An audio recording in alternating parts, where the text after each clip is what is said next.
And I read something which was interesting in another part of the book. I read something, there was a Muslim guy, and I can show you it another day. There's a Muslim guy, and he was being trained to be a Muslim priest, so an imam. And so he was being trained up through the ranks, and he was from a family of imams.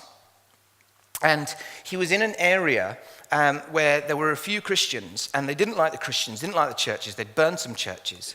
And so what they decided to do, he and his youth group, because they were all young guys, had decided they were going to persecute some Christians, really make a point of it. So they ganged together, and they got some sticks, and they went into the town, and they tried to find some Christians, and found a small group of young Christians and beat them. Yeah? And they came home all excited and everything else. And while they were chasing them, one of the Christians dropped a Bible. And one of the guys next to him picked up this Bible and was going to kind of tear it up to pieces. And what they usually did was burn the Bibles. But he decided that he was going to grab this Bible and say, just give it to me, I'll look after it. Because he was going to read it so he could find the contradictions and the problems in it, so he could find better ammunition to beat the Christians with. Fair enough. Okay? So he took this Bible back and he started to read it. And about the third or fourth night, as he was reading the Bible, a light appeared in the room and said, "Why are you persecuting me?" And he turned around to this figure and he said, "Who are you?" And the figure said, "I am the way, the truth, and the life." And it freaked him out, totally freaked him out. Didn't tell anybody about it. And the next day, he was just reading, trying to find contradictions again. It appeared again. Same thing. Happened 4 times in a row. It got to the point on the 4th one where he gave his life to Christ on the spot. No Christian had witnessed to him. No person had said anything to him. No person had come alongside him and said, "This is the way." No person had told him, "This is how Christ appears." No person had inserted this thought in his mind. Nobody had done any of this stuff. Christ appeared to him, transformed his life, he became a Christian. He told his family what had happened to him, and the family kicked him out of the family. He was now on kind of a death sentence. Now, he was beaten, and he had to flee, and all sorts of things had gone on. That guy's still alive, and he's now ministering to Muslims. Remarkable story. And it tells you that God can break through in the strangest of circumstances. And it doesn't require us to be in the midst of it. But his promise is that there will always be a greater progress of the gospel, no matter what our circumstances. And so Christians that suffer and God doesn't heal them, well, we have a dilemma in our own context because we believe that God should be able to solve all the problems in life. Because we come from a background understanding which says that life isn't a roller coaster, but life is supposed to be about Daddy God looking after everything and making it all better. And that's not the case. We don't live for our own desires. We don't live for our own fulfillment. We live for the cause of Christ. Or do we? Do you? Do I? It's a really big question. I'll read you a story, which I found in here, which I thought was cool. A 16-year-old boy in China in the 1950s. He said, "There's a book." Somebody told him, "There's a book that tells you how to get to heaven." And a man turned round to him and said, "Yes, I've seen it with my own eyes." "Where is this book?" asked the boy. "I must see it for myself." "It's far away, over 35 miles, the old man said sadly. "It's too far to walk, and you have no bicycle." "I will go," replied the boy. This young boy walked 35 miles and met with the owner of the Bible. Eventually, he was able to get a Bible of his own. And the way this happened is fascinating. The way this happened was he'd been praying that there would be a Bible because his mother had read a Bible in the 1930s. This was in the 1950s.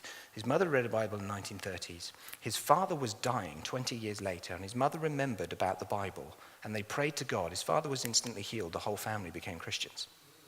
Remarkable story. And so he was praying for a Bible. And one day there was a knock on the door. 2 guys appeared at the door and handed him a Bible and went. And it turned out that those 2 guys had been praying, and God had said, "Go to that village, go to that door, hand them a Bible and go." So they did. So this little kid had this Bible. He then joined with another Christian, and together they went from village to village telling people about Jesus. It was illegal, and the police would often stop them.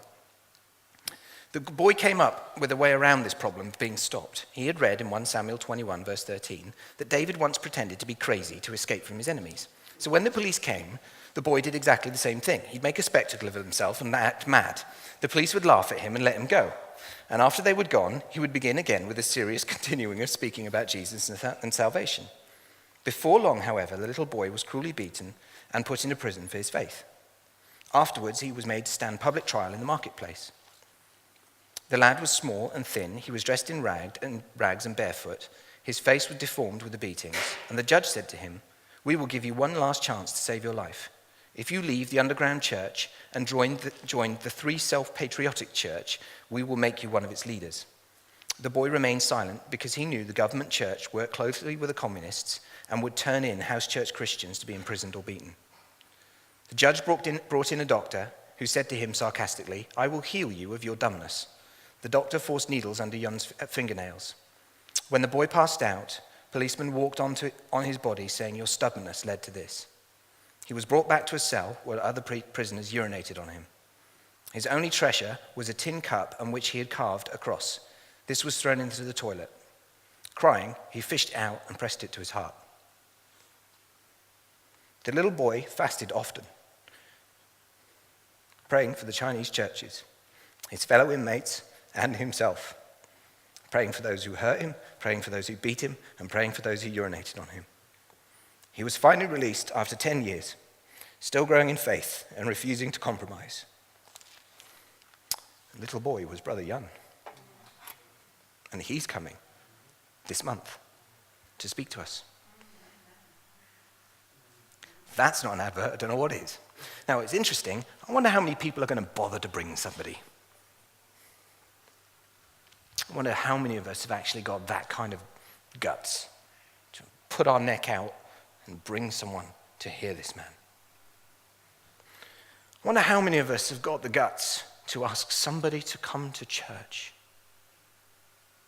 I wonder how many of us have got the guts to stand up in front of our friends and say, "I believe in Jesus." I wonder how many of us have got the guts to do something like that, something so dangerous. It's interesting that there was an article in the paper in the 1913, I think it was 1913, and it was about the polar exploration. And this exploration to the poles. And they had 5,000 people write in to say, "I want to go. I want that sort of challenge in my life. I want that sort of opportunity." And sometimes I wonder, have we made the gospel too easy and people don't believe the risks and actually don't want to do it because it's not risky enough, it's not worth something? Is it interesting that we have so lost this sense of, I've got to believe this and I can't compromise this and I've got to stand up for my faith?